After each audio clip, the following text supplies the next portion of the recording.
This is the Inquisitive Minds Podcast. Hey, thank you for tuning in to the Inquisitive Minds Podcast. I'm your host, Johnny Smith. With me today, and I didn't ask him how he wanted to be introduced because he's many things, wears a lot of hats.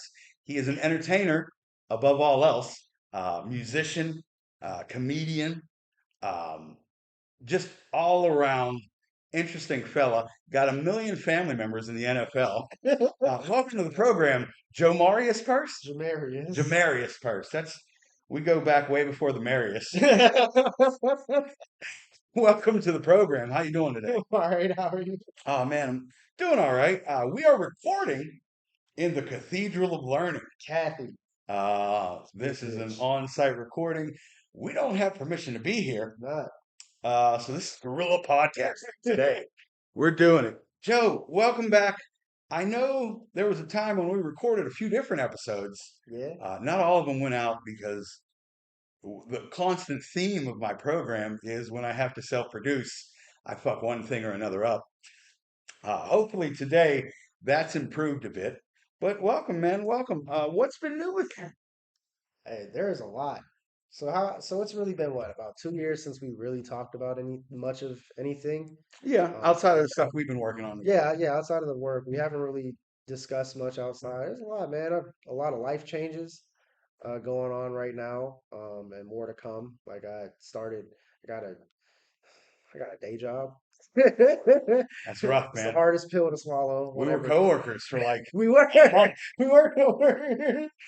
Yeah, I work in a restaurant. It's cool. It's a lot better than I thought it would be. Like I've always been scared to work in a restaurant. So and I do both the front end and back end at both of the restaurants I've worked at. So Where did the hesitation come from? to start it, Yeah, you started. I never thought I'd be able to handle it, being a server or a cook. Well, for one, I can't cook, so I was like, I can't do that. They tried to get me to move to like cook at my job like months ago. They asked me if I wanted to actually try to cook stuff, and I was like, no. Those kitchens are so small. They're very small. They're tiny. Very small. But they were like, why? I was like, I can't cook. And they're like, bro, you can't fuck it up. It's just tacos. I was like, no, I can fuck anything up. Like, I was like, I will burn the shit out of no, no. No, it was an interesting place to work. I had no qualms about it. I hope the people that were there don't feel so negatively about me because I just up and quit. But I was also a dishwasher. Who gives a fuck? Yeah, there's a turnaround Yeah. there, so Yeah. they don't care. But how long have you been working at this restaurant now? Well, this restaurant's going on almost a year, but the restaurant I initially started working at almost a year as well, but they went under. So what happened with them was Was that because I've had Corey on here to talk that about was SoCo? Alchemy, yeah. That was Alchemy. Yeah, the one that Corey used to manage. So Corey, his boy JB, and Ron, those were the managers. They all left. And when they left, I was like, well, they were the reasons I kind of stuck around.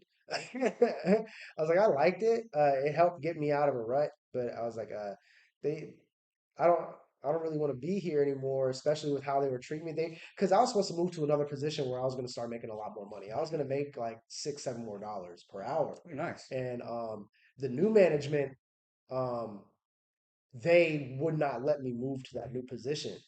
And I was like, fuck this, I'm out. But the manager, the person who did move to the front of house manager, I quit the right way and I didn't want to. So I put in the 2 weeks. I wanted to just not come back because of how they were talking to me. But then I put in the 2 weeks, and then I had a feeling this was going to happen. The last week, she was like, "You just don't got to come in." I was like, I knew that was about to happen. That kind of irritated me a little bit. I was like, I should have just walked out. It's like they fired you, but you quit. Yeah. I was like, bro, I should have just walked out and left y'all hanging. Like, fuck y'all. Well, my job that I worked with you, I called off the day before and then sent them a text message saying I was done. I said, I wish y'all all the best. That's funny. Well, I mean, let's be honest, like I like working with Corey Yeah. and you, but I was in the dish room. I didn't see y'all. Right. I was just in there in the heat all day with a bunch of young, temperamental people. Like everybody was in their 20s and people were just getting irritated. And I was like, I don't need to show up all like You'd that. be irritated. Yeah. I won't say names and tell these stories on camera, but I'll tell you later. Right. Some people that was out of pocket there. When you they might not be there anymore. A lot of people been getting fired and quitting. Yeah, well, that's an off-camera story. Just because I don't need to, Right. ostracize anybody, especially that I don't even care to know that well. Right, You yeah. know, as an older man, I've learned I don't need to start making things to look over my shoulder more for myself. Yeah, I've learned that over the past year or so too. I used to be so rah rah. Now I'm just calm. Where's my kids? Gotta go see my babies. See, I was too, but I realized that was more so a mental health thing. Hmm. I realized I was like going downhill for years and didn't realize it until last year. Now that I'm like more calm, I don't be as rah rah. I don't want the bullshit as much.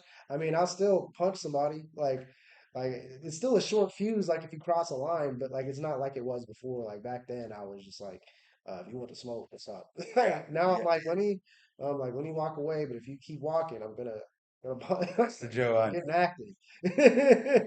That's the Joe I know, and I'm not gonna bring up old wounds because ain't no reason to. Well, I think a lot of mine had to do with mental health, but a lot of it had to do with like maturity. I want to say, like learning or realizing that there's bigger fish to fry. Right. Like I never thought I'd turn into this guy, but like now every day my decisions when something like that arises, like you know what, I got to get home to my kids. Right. I Yeah. spoke with Marcus the other day actually, and he had a situation at a comedy show. This guy was just completely racist. I'm What's the sure. fried chicken? Yes, Yeah, that shit was which crazy. that's so That was wild. out of pocket. That's why I don't perform here no more. He'll be on the program in a couple weeks actually, and he'll talk about it more there. But he told me we were talking about it, and he was like, "Look, I can't help my kids if I'm in jail." Right. That resonated a lot because that makes a lot of sense. But that guy was really out of pocket. Like he brought it from home. It seemed like. Yeah, that was insane. I was like, wow. Yeah. Like that's straight up like for reasons like that and why I decline the majority of Pittsburgh gigs anymore. I don't care to perform here because of the audiences that we get in front of. I'm over it. I'm I over mean, that's fair. We all have our own journey to go to. And Right. the thing is, people like to dissect your decisions, like Yeah. not just yours, but everybody's decisions on what they do. It doesn't matter. If you made a decision and you stand by that, it doesn't matter why. Like it's your decision. Everyone wants to have an opinion anymore about Right. other people's lives. Like, clean your own backyard. Right. Yeah. I don't like being around the BS. And I actually declined a show, two shows specifically, where the bookers like kind of got a little aggressive with me and tried to double down. I'm like, bitch, you're not about to bully me. So you're not about to bully me. I will tell you to fuck off. Like, I remember one of those from a while back. I can't gonna bring up an old wound. I remember the screenshots. You were like, "Yeah, I'm not gonna be able to make the gig." He was like, "Bitch, I done da da da da. You're gonna make the gig." oh yeah, yeah, Yeah, yeah, yeah. No, yeah. yeah. Why? Um, It's wild to me that when people want you to work for them, how out of pocket they can yeah, get. they get bro. Like with podcasting and scheduling people, have people cancel. It happens. Right, I never get in their inbox and I'm like, well, you need to make the show, blah, blah, blah, blah, blah. No, because that's not going to make a good program. right. Like if you're there forced or if you're there in hostility, the program's going to be shit. So you mentioned mental health a lot, Joe. Do you wanna talk about your struggles with that? Yeah, And man, that shit's real as fuck, bro. That shit is real. I didn't realize how real it was, bro, until I realized like over the past month, um, month and a half, I've been in the best mental space that I've been in since like 2018, 2019. And I didn't realize that. And then I was thinking back on things. I was like, yo, that's definitely when things started to change back in like late 2018, early 2019. And then things happened. I was in a relationship at the time, and the differences were happening, and things just kept going downhill and downhill and downhill. And I didn't realize it. Even to whenever we broke up, I didn't care. Um, but I didn't realize because I felt like something was relieved off of my shoulders, and I felt happy for the first time since like 2019. And I have a follow-up question. When you say when the relationship ended that you didn't care, yeah, now was it you really didn't care, or was it you were using like the mask of like, oh fuck it, it's over with, I don't care, and moving on with No, I life? didn't give a fuck. Oh, okay. I didn't give a fuck Okay. because like I felt as though where I was at looking at the relationship, I felt as though it was something that we both forced.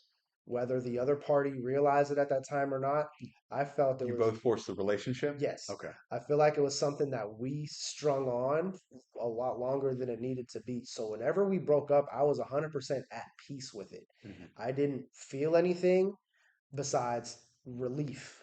Like I felt like it was something and I was like, whether that person realizes it now or not, they'll realize it sooner or later. So I never really thought about it. But yeah, I didn't care. And so like that summer, I just was in a mode where I was having fun. Um, I felt like the free spirit come back, and then things happened that fall. Like I was getting my life together. I had basically rebuilt my car because it was messed up, and I didn't have the insurance money to pay for it. So I was getting the money to build my car back, and I finally got my car built. Boom, that bitch got repossessed. But because I wasn't making payments because I was trying to build it. And then like a day or two later, I got that bitch back though because I was just about to make the payment. Okay. But I got that bitch back, and then I hurt my knee at the job. Or it wasn't. I hurt my knee outside of work, and I lost my job the next day. And then that's when things started to really go back down. Did you lose your job because you hurt your knee? Basically, Okay. What was the job? I was working at Rent a Center. Oh, okay, that makes sense. I was gonna ask like what do you need your knee for the job, but that definitely makes a lot of sense. Yeah, I couldn't really move. They weren't trying to give me any days off. And that's because they hired like this 50-year-old lady who all she did was smoke cigarettes. She was in horrible shape. They hired her to be my assistant. She sounds like my female counterpart.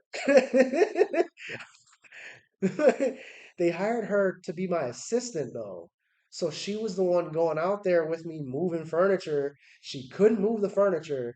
Then she would give customers a horrible attitude every house we went to, so they would hate her, love me, but they gave me tips, so I care. But I didn't like being her partner necessarily. And I was like, they wouldn't give me any, they were very hesitant to give me days off because of that business decision. Now they were illegally making their money because of her. That's all I'm gonna say about that because I'm not gonna put them out there. But um, they were illegally making their money back with her, and so that's why they kept her around. But I wasn't benefiting.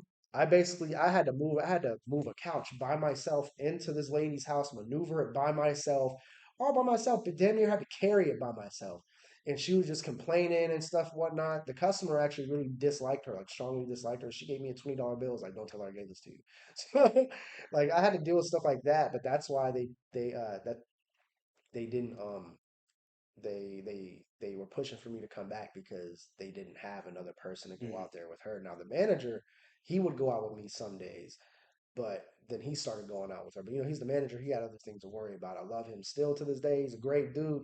I even say, I still say stuff that uh, damn, I can't remember what he used to say.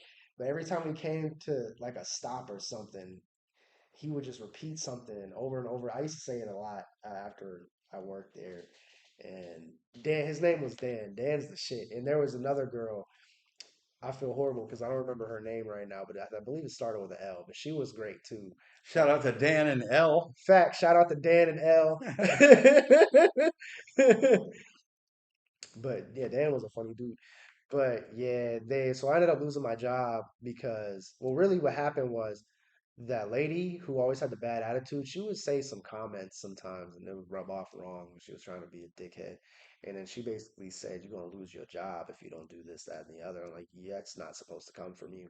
But I guess I don't know. The manager wanted to talk to me and I was like, fuck that. I'm not even fucking with y'all. So I stopped going. That's what happened. The next day, he was like, "Yeah, I want to talk to you tomorrow morning, Joey." And I was like, "Well, you ain't talking to nobody. It's not coming." That's the thing. Managers always want to talk about some bullshit. Yeah, bro. I was like, "What you about to say? I'm on my last leg because I got an injury and I can't be here? That's bullshit, bro." And then your employees talking crazy to me because I have an injury and I can't handle certain things right now, and you're just letting it slide. Like, no. So Yeah, I always say, man, know your self-worth because a job is real quick to replace you. Yeah, bro. And Don't feel bad about quitting a job. yeah, no, I did not. I definitely did not at that point. And then things just kept going downhill, and they went downhill fast. And to where that was in October. That January, I had reached like an all-time stress high. Can you walk us through between you getting fired in October to January? Yeah, yeah. So whenever I left Rent a Center, I started working at UPS, hurt knee and everything. So I had to deliver packages out of my vehicle. And you know how big my vehicle is, bro. It's about a business table. What did you call that thing? Scrumptious? Delicious. Delicious. I remember because when I worked for the detail place, I found a model like yours and I called it scrumptious. And okay, yeah, the little delicious is Delicious. she's still Still, kicking. I was gonna say, still kicking. She ain't gonna be kicking for long. Yeah, it's a tiny car. It is very small. But yeah, me and Delicious would be out in Evans City, packed, packed with packages to the brim, and in the winter, I did that for a couple months. I bought Did a you camera. still have what seemed like your life's work and every piece of recording supply you could ever own packed in that car as well? Because every time we had to get into the car with you, you'd be like, "Hold on, I gotta move bags and cameras and this," and you had to move a mountain of stuff. Did you still have it in there when you were delivering? No, I don't have to go out. Okay. Go out. Yeah, there was no space. Because the packages, like, it would be packed to the brim, like floors all the way to the ceiling of the car. So I had to take everything out of my trunk too, because I had to lay the back seat down. Um, but now it's like that again. There's bags, mountains of shit. But yeah, I started working there. I got a camera, upgraded my camera, and was just trying to get stuff together for the next step that I wanted to take, which was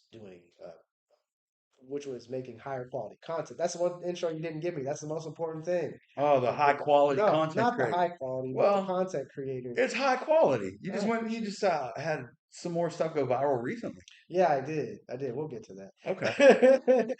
But yeah, so I went through that, and then because I was only temporary seasonal, and so I ultimately got let go, which I didn't mind because it was putting miles and all that on my car anyways. But I had got this fine because whenever I was out of rent center, I didn't pay the car insurance because I didn't have it to pay, Hmm. and I had got a fine that was for like $1,000. And I did every so my and I wasn't making that money back after the seasonal shit. I wasn't making that money. So I was like, how do I pay this fine? And so my stress was just going up, up, up. And then I had the two specials, all damn near back to back, Chicago and here. So I had a lot of expenses that I had to make. I was like, how do I pay for this while doing all of this? DoorDash is slow as fuck. So I got very stressed out. So I did pay it, but PennDOT or the DMV, Pennsylvania DMV, whoever handles that shit, they fucked my shit up because I did pay that grand, right?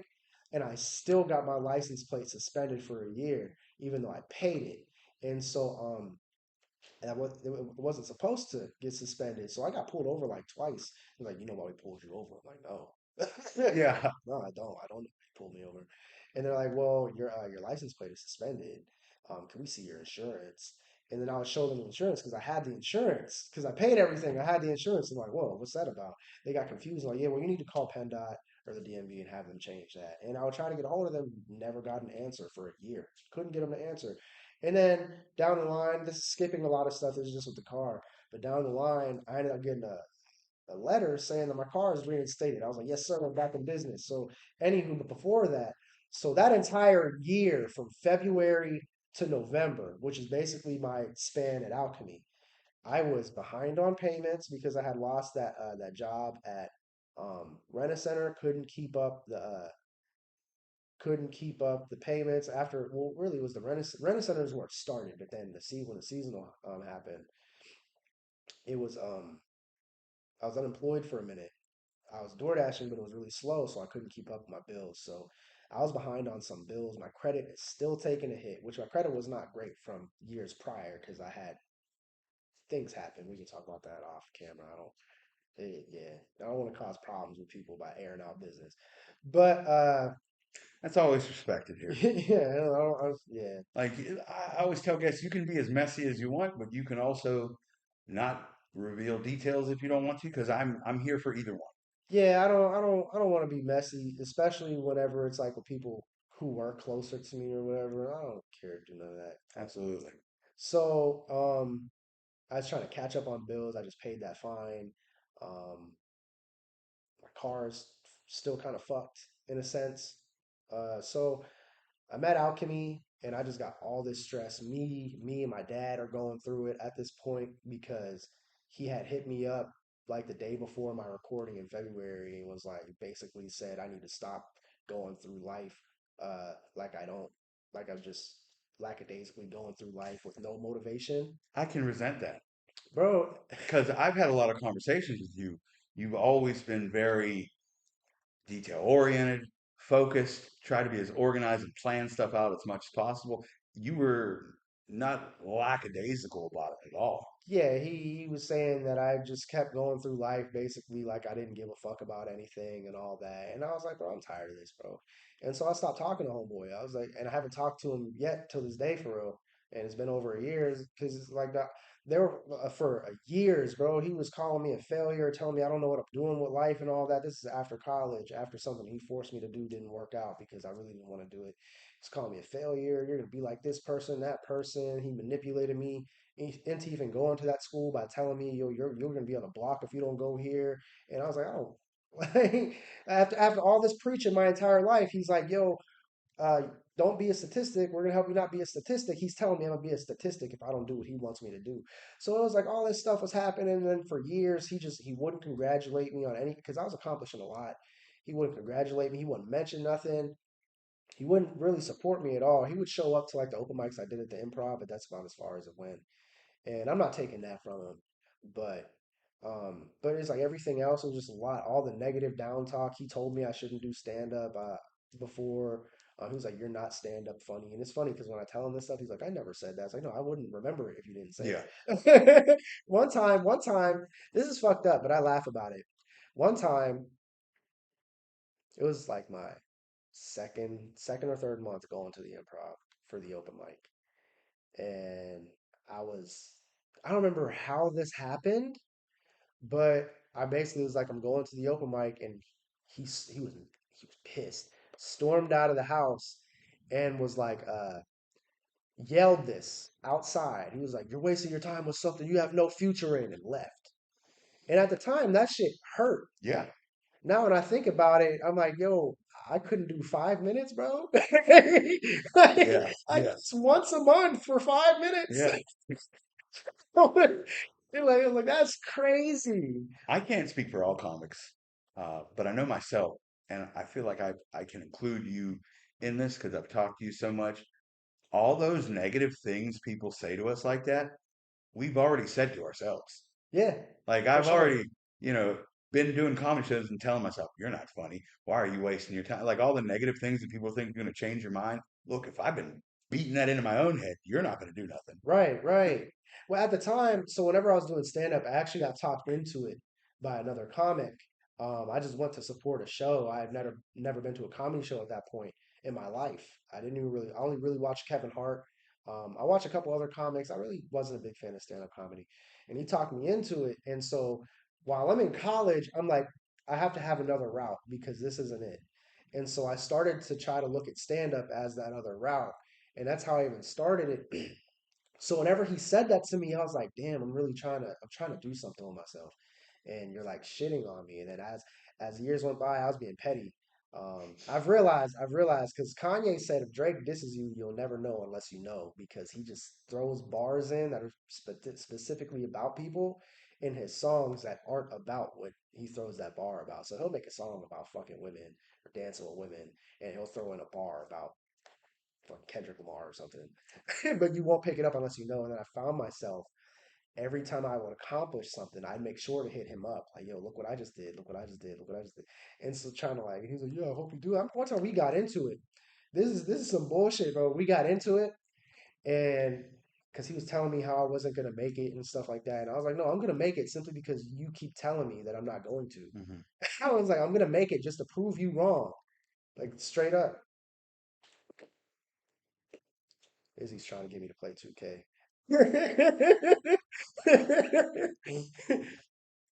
But yeah, I was like, I'm gonna make it just so you can eat your words and be salty because you're not gonna get a claim of my success. And you had the opportunity, but you called me a failure for like 7 years. So yeah, so like that was a thing. Like, yeah, my mental about that always fucked with my I've realized I've always had very big confidence issues with stand up, and I think that's really where they stem from. Because he just put me down about it. I don't really have those issues anymore. Um, That's good to hear because I remember many a time where you would go on stage and fucking kill it. Great set. Come off stage. Hey, Joe, great set. And you, it was okay. I'm done after this, anyways. And that, I mean, I got to a point where I'd stop like trying to correct you and would just be there and like listen. But as your friend, that always kind of hurt me to hear you say that about yourself, especially after seeing you, you know, have a phenomenal set. Uh, so I don't get me wrong, like there's still times where I'll do well and I'll still be like, nah, that wasn't it. But that's because like I like to be as good as I can be, and then like a lot of things don't live up to my standards, and I'll beat myself up about a lot of things I shouldn't. But um, that's where usually it comes from now, and I also understand my place a lot more than before. Like I understand who my target demo is and who isn't. Like the Yinzers are not my target demo, so I know going into a show with Yinzers, I'm not gonna do good because that's not my target demo. And then I have comments like he sucks because Yinzers didn't laugh at me for not telling dick jokes. Yeah, yeah. Right? So like I know that's not where I fit in, so I don't even go into those. Like I don't go like it doesn't hurt my mental like, oh, I'm ass because I didn't make this group of people laugh. I swear that's where I would used to be. Whether it was like one joke didn't fall out of a set of 10 minutes I did really well. Um, I have a much better understanding of self and understanding of where I'm at than I used to. So I don't really get down on myself like I'm garbage because I understand what it is at this point. But yeah, back then it was a lot of my dad and a lot of the scene comics who would fuck with my confidence. Um, but yeah, I don't really have that issue anymore. Well, that's good. Uh, That's good to hear. Like honestly, that's good to hear. Like podcast aside, fuck the podcast, friend to friend. That's good to hear. Oh yeah, people like once I started looking at stuff, I was like, you guys can't take anything from me anymore. When I looked at my resume, and I was like, you can't I'm gonna bring that up, Joe, because you accomplished quite a bit. Like take. the conventions, the shows you produced, the cities you've been in, you've done a lot. And for those specific scene comics, we'll say, to talk shit where they couldn't even touch half your resume, always blew my mind. Yeah, a lot of the younger ones that now do it too. Like whatever. Yeah, I At mean, this point, at like this it's your point, it loss. doesn't matter. Yeah, so your Yeah. loss. But yeah, it so I've realized like when I look back at the things I've accomplished, I never really went 100% in anything. And so I was like, damn, I did all this and I never really put my full effort into it. I was like, so just imagine if I put my full effort into it, which I'm not doing.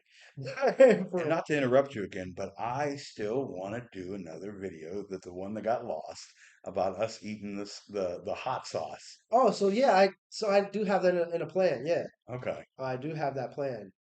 For going forward. I thought I mentioned it. I may not have, but yeah, I do want to do that. I always remember, like, yeah, it was hot for you and whatever, and I just remember tricking your girlfriend at the time into eating some because I told her it wasn't hot and you were just overreacting, and her just flipping out about how hot it was. That shit was hot, That bro. was great. It was, I think, a million Scoville level. It said not for human consumption. This episode has been sponsored by Goat Grinder. Right now, go to goatgrinder.com, enter in IM20 to get 20% off your order. All right, hey everybody. My name's Ron. I'm the owner of Coke Grinder, and this is the Inquisitive Minds podcast. We're sponsoring this forever now. We're gonna give Johnny $1 million. So everybody watch this. No, I'm kidding. Anyways, so it's grinder sifter in a mason jar. It's this is your pressure band, keeps it all together. It's your top grinder, bottom grinder. When you're ready to grind up, slip it on there, give it a snug, throw in I don't know whatever you want, and then. Off center post, so you don't smash everything in the middle, and then all your junk will fall into this handy dandy sifter, and then everything else will fall in here. I use it to make relish. So what happens is when I grind up all you get all your pickle stuff in here, but then you don't have to have a fucking juicy hot dog. You dump out that extra sauce. and they do fit on larger regular mouth mason jars. I would sell them for 75. Someday I'll raise the price, but for now they're 75. You know, I started out at 90, and then I came down. I should have stayed at fucking 90. I don't know why I'm giving everybody a break. And we just dipped it into a cup and started dipping into it. Yeah, no, we're gonna definitely remake that. But yeah, we can go back to that, but I just want to finish the stuff about the mental health. Oh yeah, absolutely. So after that, like March, I really like doubled down on discipline with myself and trying to get a better situation, get my credit better, get my finances better, to just overall better and better my quality of life. But I had a lot of shit fucking with me, like especially the stuff with my dad. My aunt passed away. My Uh, condolences. thank you. She passed away last spring, early spring, late winter, and unfortunately, um, but yeah, I had a lot going on, and I didn't realize this until more so recently. So it was my friend Jordan. If Jordan was not in my life last year, I would not be where I'm at today. Mhm. Jordan held me together. And I didn't realize it, but she straight up was holding me together at that time. And all year, I'm making progress. I'm getting caught up in all that. I could feel mental relief, but then I got back in. Because what happened, I realized whenever I do stand up, it eats up a lot of my money. And that's what really a lot of times will put me in holes because I travel a lot for stand up. I never really stayed in Pittsburgh because you know why. So I never really stayed here and I would travel a lot. So I'm making trips and I'm back in my hole. Now I'm back where I was before. And I'm like, no, this shit got to stop. So come the fall, excuse me, come fall, I get two jobs because I'm like, I need to get out my debt. I need to better my credit. And I need to, I was like, I want to get all of the equipment that I need to go forward and not have to Mhm. worry about this. And then on top of that, I also had booked my first headlining comedy tour, which was a huge accomplishment from this kid who grew up in a country town who doesn't give a damn about shit but To sports. take a page out of Drink Champs. Let's clap it up for that. Clap it up. So like they don't give a shit about anything but football or if the basketball's team is good, they care about them. To be from an area like that, because the entire area is like Oh that. yeah. But really where I'm from, they take it the hardest. So to come from an area like that where the people put you down and stuff for being different and all that, and then come into this scene and going through everything that the scene put me through, and then the family that was telling me that I don't have a place doing it. And it was like from doing all of that, from going through all that to booking a headline in comedy, because also look at things like there's no progress being made, and that's also a cause of my stress as well. Mhm. So I had to start learning how to just take the small wins or any win in general, because I don't like to take wins. For someone who preaches all I do is win, I don't like to take the wins. I've heard win a lot less than I've heard that shit was trash. No, really, like, I have to start taking even the small things because I was letting everything just get to me. And then once I was like, yo, I booked a tour. I was told I would never do this. And I don't really like to post accomplishments or anything online. I only do it to let people know that I'm working. I don't really like doing it because I'm actually very private. And I look at accomplishments like whatever I did it, I'm supposed to. Mm. So I never really feel anything. I was like, yo, I did that. I wasn't supposed to be here. I was like, nobody can take this from me. Nobody in our comedy scene, nobody that's around me where I'm at. Nobody can take anything from me at this point because I've done things that I wasn't supposed to do that these people who all have something to say, they've never done, or they did it in the 80s and they haven't done it since. Mm, okay. And you know what? That was a lot different time period to do it. Things It were a lot was. different back then. It was. But I'm like, these people who have negative things to say, I was like, I'm doing a lot of stuff that you wish you could, but instead of just being cool with me and even learning from me, you wanna send some sort of snarky diss or whatever. I'm playing 2K, bro. You want to send some sort of snarky diss or whatever? That's cool, old man. I'm Yeah. I'm still gonna get mine regardless. But so I was like, you can't take this. That mentality to me, it's almost like there's like the thought process of, oh, this is the only accomplishments you can have in this small area without seeing the rest of the world. Right, right. Like that's one thing I've never really looked at the ceiling in Pittsburgh. Up to a certain point, yeah, I wanted to do the improv. Over the past year and a half or so, I'm like, I don't really. If I get the chance, I get the chance. I might take it. There's a chance I'd turn them down. Like straight up, when I tell people that, they're like, "What?" I'm like, "Yeah, I'm not a whore for stage time. Like, this isn't what I want to do." It's like, and secondly, I don't care to work with people who take shots at me Hmm. because, like you said, it's a realize of self worth. I was like, "No, bro, I know what I'm worth, and it's more than your stage. It's more than the opportunity you can bring me. It's more than a $50. I can make that shit back that same night. I feel like I don't care to slut for this stage Your time. dignity isn't worth it. Yeah, yeah. I'm like, no, I'd rather go to a place where that the road can actually lead somewhere else than be a slave where the road doesn't lead anywhere. That's how you stay in the field. I hate to use this because it's not the right wordage maybe, but it's like I don't want to be someone's bitch. Like Yeah. this person has shitted on me for 2 years, and now they want to pay me $50 to work for them. Like all that shit didn't happen. Right. Fuck all that. Yeah, like I don't. That's where I'm at with this local scene. I'm like, I know I'll work with people, certain people still. I won't work with everybody because I don't really care to. But I've noticed a lot of people have the mentality you got to work with everybody. You have to take any show, this, that, and the other. No, fuck you, fuck your show, fuck your money. I'll make my own money. I'll get my own audience, which I've been doing. There are places where I get treated fairly. I'm going to go to those places, even if I make less money. I know how to make money with making less money. So I was like, I don't even like take money aside. I'd rather just be treated fairly. I'd rather be treated like an equal, like I belong and things like that, not get told that I suck because I don't tell hack jokes like, oh, my mom's my landlord. Oh, my dick joke. Oh, well, shitting. Fuck that. Fuck all that.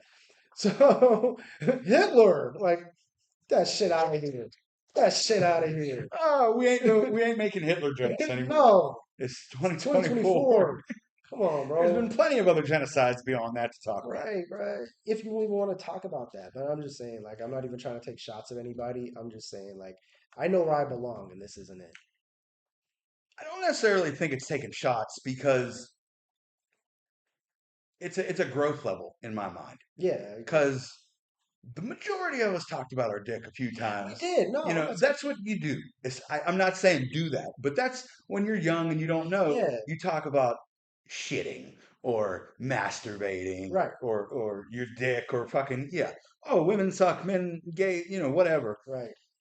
But once you start to develop more, you almost don't want to talk about that because you want to relate with people. Yeah, And if you're for talking about sure. touching your dick, that knocks out half the audience. Yeah, I've touched on this before.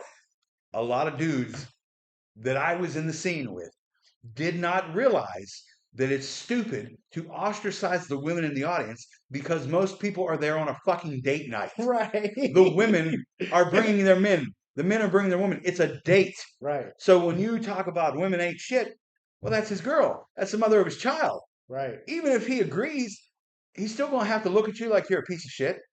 Right. I think like even for jokes like that, even if you are shooting at a certain group, you have to put it in a way where that group is like, yeah, it's like Yeah. that, which people don't do here. Like, Right? I will not shit on moms in general, Yeah, right, but I'll tell a joke about my mom. right, You know what I mean? Like something like that. But to be like, oh, these bitches ain't shit. Sir, how did we arrive at this point? Who hurt you? right, And then right, it's like, do you need therapy or are you really trying to tell jokes? right. Like, who upset you this much to come out here?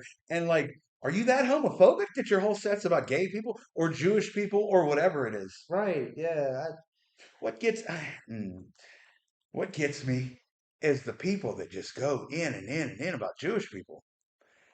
I'm not defending Jewish people or anything like that, but it's like that's such an old fucking played out thing to start talking about all the time. yeah. It just grinds my gears, but So I digress. one thing about our local scene, this last thing I was, because I'm gonna come back here, but I'm just not at that point in the mental health journey. One thing about our local scene is our local scene, since we've started, has always been at least 15 years in the past. Whether it's content or style, it's always been outdated. And I've realized that early. And any new type of comedy or content is looked at as It he's a gets fucking rejected. weirdo. Yeah, they reject it. And from the audiences to the comics, which doesn't make sense to me why the comics do it. And they'll give you backhanded ass Yeah, compliments. backhanded compliments and shit like that. Yeah, we can get to that in a little. But so yeah, I booked this tour and I'm like, yo, this is cool. I didn't feel right posting about it because I'm like, there's other people out there who's doing more. And I'm posting about this and I just didn't it never sat right with me. But I was excited. It was an accomplishment. It was something that I never thought I would do. But in the fall, I was like, something has to give, so I canceled it, the entire thing. Hmm. But it always sat okay with me because I was like, if I did it once, I can do it again. And if I did it once when I'm at my worst, I'll be able to do it a lot better when I'm at my best. So, because I reached like new levels of worst last year. It just brings up the thought that like people that are self-made millionaires and go bankrupt or become broke, statistically have a easier time becoming millionaires again because once you overcome that hard accomplishment the first time, You it's know how easier to understand how to do you it. know how to do it properly. Yeah, that's what I'm saying. Like when it comes to all this money and all that shit like that, like, I know how to do all that shit now. I know how to get sponsors. I know how to get paid. I know how to sell things. I know how to make content. Like I don't need you or your stage. You know why? Because I could put on a show and the majority of the shows I put on, I sell it out. So like I don't need you. That's the biggest thing. You're a great marketer when it comes to that. I've always been impressed by that because I've seen so many, including myself, produce shows and it be a sad audience, is the way I'll It put it. happens. Like You I'm know, not gonna say every but show. I've seen you consistently, like you said, it happens, but consistently have great full crowds. It's I don't I have no response. I don't know what to say. 'Cause Just take your flowers, man. but yeah, in the fall, thank you, by the way. In the fall, I was like, something has to give. I have to work these two jobs because I have to get things in line so I don't stay in the same loop that I've been in. So I canceled the tour. I rescheduled a couple dates. Because the ones that I really wanted to do, I rescheduled with it with the clubs that I really wanted to work with. I made sure I hit them up ASAP. So I like the international, bro. That shit was international, Hmm. and that's partially why it hit so hard because I was like, you told me I would never be there. I'm going international. At 6 years, going international at 6 years, headlining tour. It's not exactly the most normal. So I was kind of just figuring out. I was like, okay, this is what people say when they say you have the potential, like you can do it, because that's what I booked.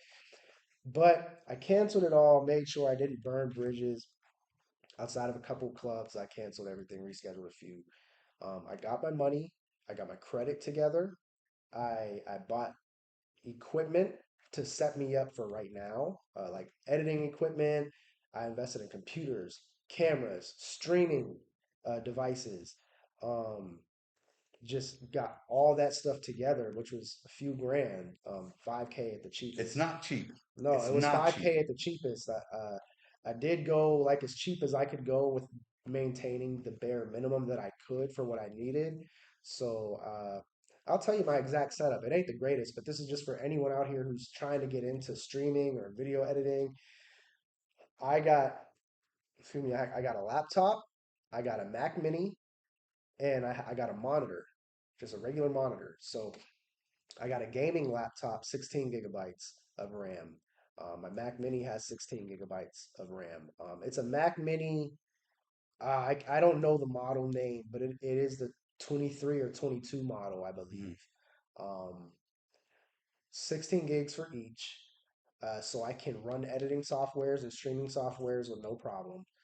Um, so I can edit and do edit off of both devices. The Mac Mini edits a lot better than the PC though. And I got that spare monitor so I can use my Mac Mini by itself because that's really my editing one. That's Mhm. my more business one. That's where the laptop's more streaming one, more video game oriented and all that.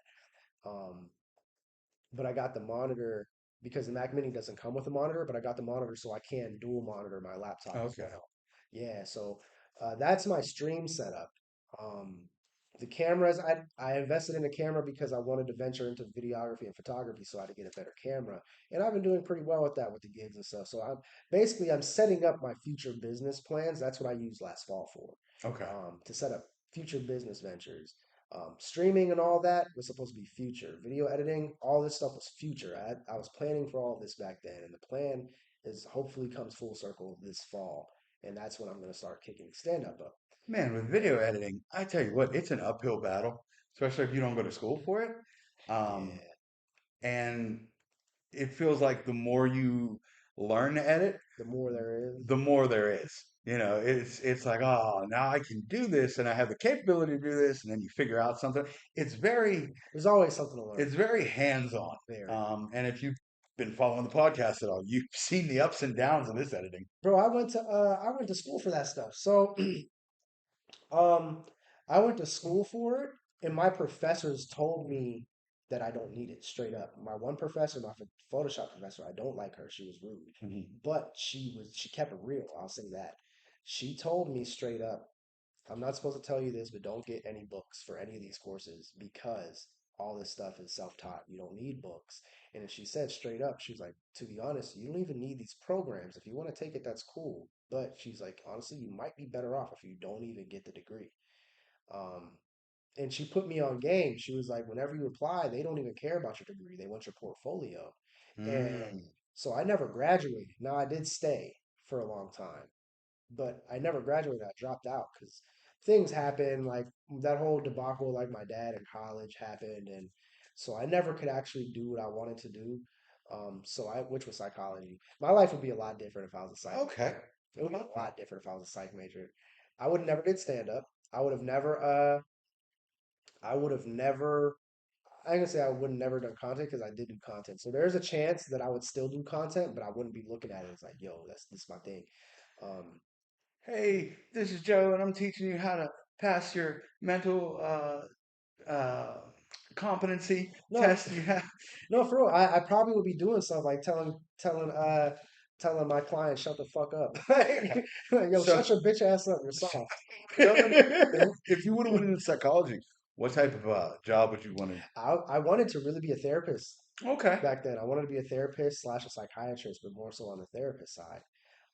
Because back then I really liked helping people with their issues, and I was always that person that just listened, and I enjoyed it. I was like, I want to be a therapist. I want to help people out, but I never got to do what I wanted in college. I go listen to this shit. So when I was at my one school, I tried to switch my major to business because they didn't have psychology. I was in digital media, multimedia. I didn't want to do multimedia. I was kind of pressured to be in it, forced to be in it. Told my money wouldn't get sent to that school or any other school for that matter if I didn't do it. That's trash. So yeah, bro. So I try to change my shit to business. I've never heard of this till this day or before that day. So they had a meeting. I changed my major to business. I was trying to. They had a meeting, right? They were like, "Your dad said you can't change your major, and we cannot change your major unless he approves." I was like, "What the fuck? I've never heard of that. I've That's never heard of that." crazy. Yeah, I Yeah, never. we had a meeting with my dad. My dad he didn't budge. He wanted me to do multimedia, and I was like, no, I don't want to do that. I want to do other shit. And they never changed. They never changed my program, so I ended up dropping out from Mhm. that school. What school did you go to? That was at PTC. Oh, Pittsburgh Technical College. Yeah, Okay. God, I hate that place. Hey, man, I dropped out of high school, tested into college, and then dropped out of college. So, I mean, there's nobody's on this side looking down on you. I hated it. What happened was I went to Kaplan Career Institute for like medical assisting, and there was a class that was public speaking. I did that, fell in love with it. The professor was like some old news guy and put me on a path I ended up transferring to Point Park University for mass communications and broadcasting, a minor in broadcasting, and got about halfway through and just life. You Yeah, know, I just yeah, couldn't afford it, uh, time or money to go at the time. yeah. It'd be like that. And now, at this point in my life, I almost feel like going back for any type of degree is pointless for where I'm at. Right, You know what I mean? Like nothing is piece of paper is not going to open any more doors for me right. than what I'm trying to do. Yeah, I put a timetable on myself, which is probably one of the worst things you can do. Like I have said, if things don't move by a certain age, I'm going back to school. Hmm. If they don't move, like if I don't see progress with content or stand up, I'm going back to school. Because I want a career, bro. By the time I'm 40, I want to be in a career, which you don't need. You don't need it to be in a career. I'm feeling attacked. But I am 37 and feeling attacked. but no, that's just me, bro. Because like I don't know. It's just me. I don't want to have to work in a restaurant again. ever. No, I Feel that. I can't argue with that because Yeah. that shit sucks. No, I don't mind if I end up fucking around being a manager somewhere. That's okay. I'll do that. But if I have to be a line cook or some shit by the time I'm 40, I'll be very upset with myself. So, Well, you know what kind of saddened me about this last job where I was washing dishes is that thought right there. I was like, everyone's in their 20s around me. Dishwashers, most cooks or whatever, servers. I'm damn near 40, just coming in there and washing dishes for kids. And like the one guy boss was telling me, like, oh, you're killing it. You're doing a great job. I was like, it's just washing dishes. It's like, yeah, but you're doing great at it. And that thought made me go, do I really need to keep washing these fucking dishes? right. Like, I don't know if I want to be here because John's a great dishwasher. Okay, who gives a fuck? Like, I don't know. That was just my thought. Yeah, bro. I just because that I was thinking, I was like, if I have a girlfriend, I was like, I kind of want to be married by that point. I've already met someone who I actually wanted to like get the ring for. So I was like, I'm sure it can happen. I was like, by the time I'm 40, I was like, I want to be married. I don't want to be. Not saying you can't be married and be a line cook, but as I don't want to have that. I just don't want to have that extra financial burden Yeah. because most women don't. I've realized this, or at least the kind of women that I somehow attract. And I say somehow because I don't know how I attract these women, but they want expensive weddings, and Hmm. I'm more so let's go to the courthouse, get this shit done. My first marriage to Kate, I had it in a church, and the only thing that we had to pay was $50 to the pastor. She bought a nice little dress. I bought a nice little shirt and tie. Very affordable wedding. And the girl I'm with now, I want to marry. You know what I mean? She Yeah. wants to get married, but she's also cool with like a courthouse wedding or something like that, which is phenomenal because I've been realizing how fucking expensive weddings get. Yeah. Like the more groomsmen you have, like I was been watching about Bridezilla's and I was thinking about Marcus's wedding. Like I don't know how much he paid for that. It was a nice wedding.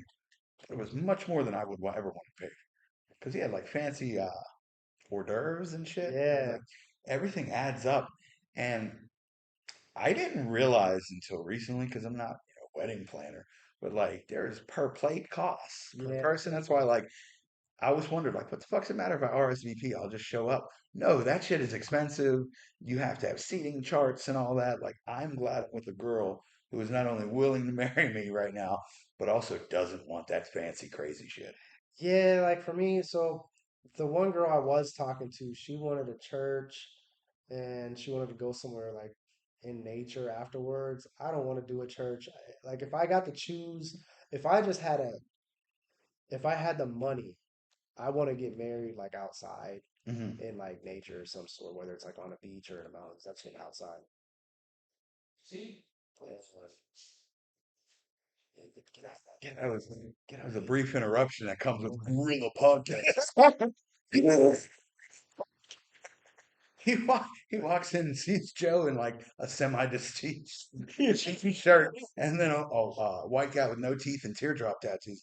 He's like, wrong room, wrong room. Um, And oh, the wedding, your wedding. yeah, Sorry. so my wedding, like if I got to choose what I actually wanted, it would be expensive too, but it would be expensive because of travel costs. Okay. Um, but because I'm aware of, finances and I don't want to be, I'm tired of being broke, I'd rather just go to the courthouse. Like my uncle's wedding, I know my dad spent a lot for his wedding. I don't know how much, but I could tell because of where it was at. But my uncle's dropped 30K minimum on his reception. On his reception. Reception. What you got, boys? The miniature reception? They had a big reception. It's cool. It's really cool. I'm sure it is. But I was like, damn. I mean, it might have been 30K on the wedding as a whole. I don't know. I just know 30K was something that they spent. I would assume it was. You know what? They got married at one of these big ass Catholic churches up here. Okay. I don't.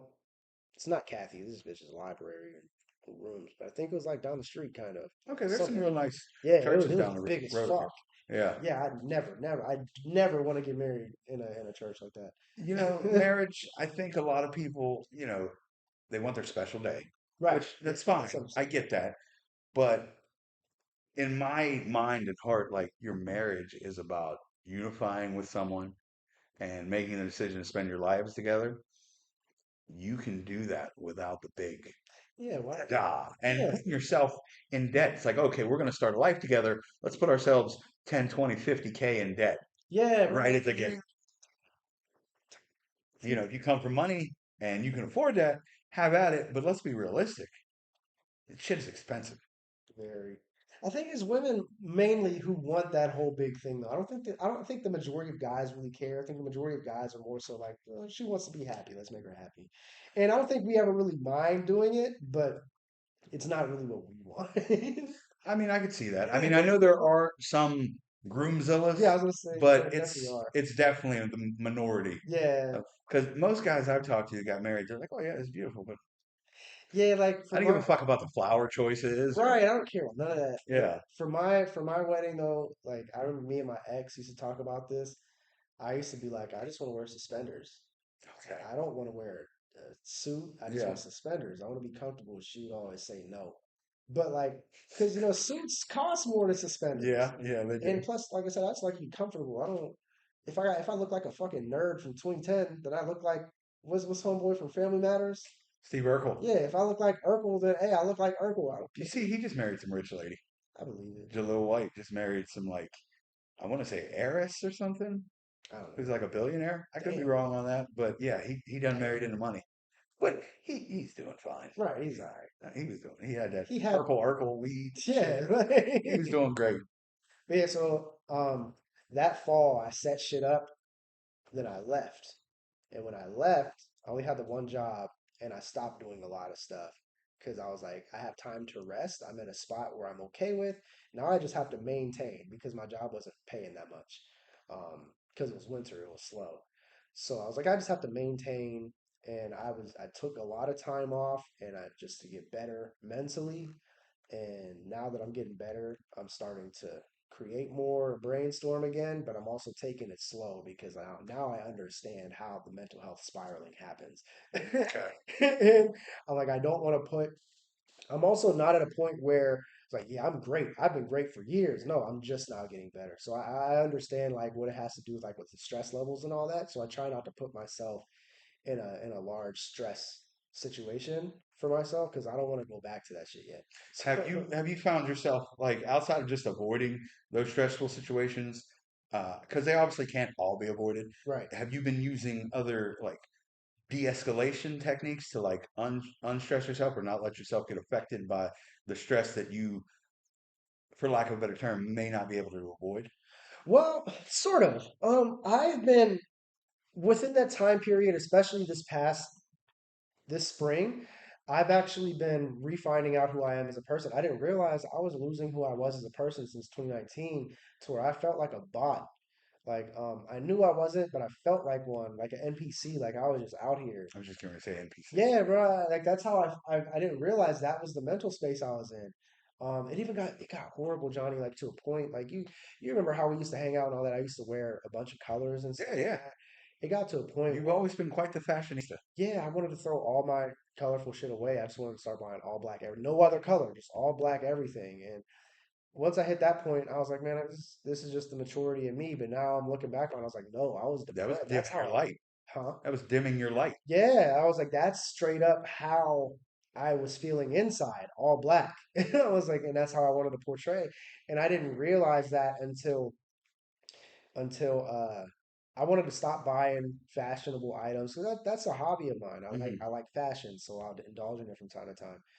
But I was at my sister's college graduation, and my aunt was there, and she was like, I had a colorful polo on, and she was like, "Oh, Joe, here you are, always wearing them colors." And I didn't realize I was like, "Yo, I stopped wearing this stuff for a while. Like, this is what I branded myself to be. This is how people know me, and this is also something that I enjoy." Your brand is colorful as fuck. Yeah, it's I very. mean, no, it's visually appealing.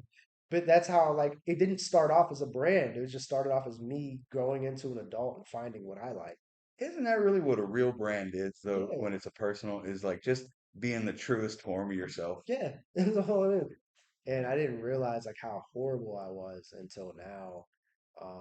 Now I'm in a much better place, and I'm just preparing for the next. I was actually like last week, I was crying, bro.